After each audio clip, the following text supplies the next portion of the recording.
Ìwé Éfésù orí 3. Nítorí èyí náà, èmi Pọ́ọ̀lù, òǹdè Jésù, nítorí ẹ̀yin kèfèrí, bí ẹ̀yin bá ti gbọ́ tí í ṣe ìríjú oore-ọ̀fẹ́ Ọlọ́run tí a fi fún mi fún yín, bí ó ti ṣe pé nípa ìfihàn ni ó ti fi ohun ìjìnlẹ̀ hàn fún mi, gẹ́gẹ́ bí mo ti kọ ṣáájú ní ọ̀rọ̀ díẹ̀. Nígbà tí ẹ̀yin bá kà á nípa èyí, tí ẹ̀yin ó fi lè mọ òye nínú ìjìnlẹ̀ Kristi, èyí tí a kò fi hàn àwọn ènìyàn rí ní ìrandíran mìíràn, bí a ti fi wọ́n hàn nísinsìnyí fún àwọn àpọ́stélì rẹ̀ mímọ́ àti fún àwọn wòlíì nípa ẹ̀mí, pé àwọn kèfèrí jẹ́ àjùmọ̀jogún àti ẹ̀yà ara kan náà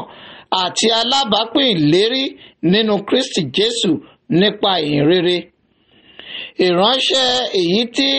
a fi mí ṣe gẹ́gẹ́ bí ẹ̀bùn oore-ọ̀fẹ́ Ọlọ́run tí a fi fún mi gẹ́gẹ́ bí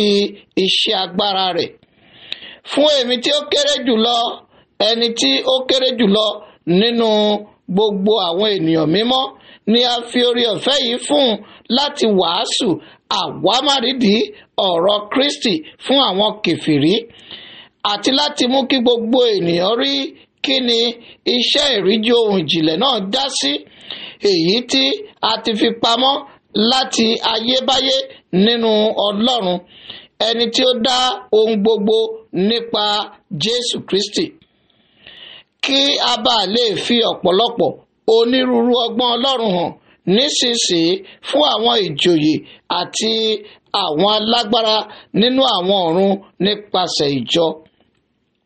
gẹ́gẹ́ bí ìpinnu àtayébáyé tí ó ti pinnu nínú Kristi Jésù Olúwa wa, nínú ẹni tí àwa ní ìgboyà àti ọ̀nà pẹ̀lú ìgbẹ́kẹ̀lé nípa ìgbàgbọ́ wa nínú rẹ̀. Nítorí náà mo bẹ̀ yín kí àárẹ̀ kí ó má ṣe mú yín ní gbogbo wàhálà mi nítorí yín tí í ṣe ògo yín. Nítorí ìdí èyí ni mo ṣe ń fi eékún mi kúnlẹ̀ fún Bàbá Olúwa wa Jésù Kristi, orúkọ ẹni tí a fi ń pe gbogbo ìdílé tí ń bẹ lí ọ̀run àti ní ayé, kí òun kí ó lè fi fún yín gẹ́gẹ́ bí ọ̀rọ̀ ògo rẹ̀,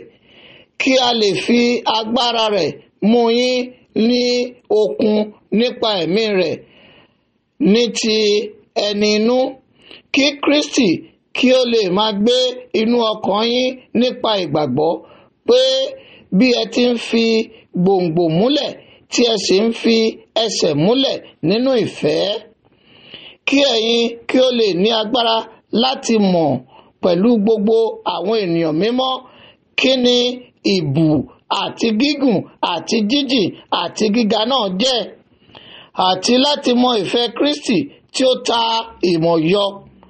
kí a lè fi gbogbo ẹ̀kún Ọlọ́run kún yín. Ǹjẹ́ ẹni tí ó lè ṣe lọ́pọ̀lọpọ̀ ju gbogbo èyí tí a ń béèrè tàbí tí a ń rò lọ, gẹ́gẹ́ bí agbára tí ń ṣiṣẹ́ nínú wa, òun náà ni kí a máa fi ògo fún nínú ìjọ àti nínú Kristi Jésù títí ìrandíran gbogbo ayé àìnípẹ̀kun. Àmín.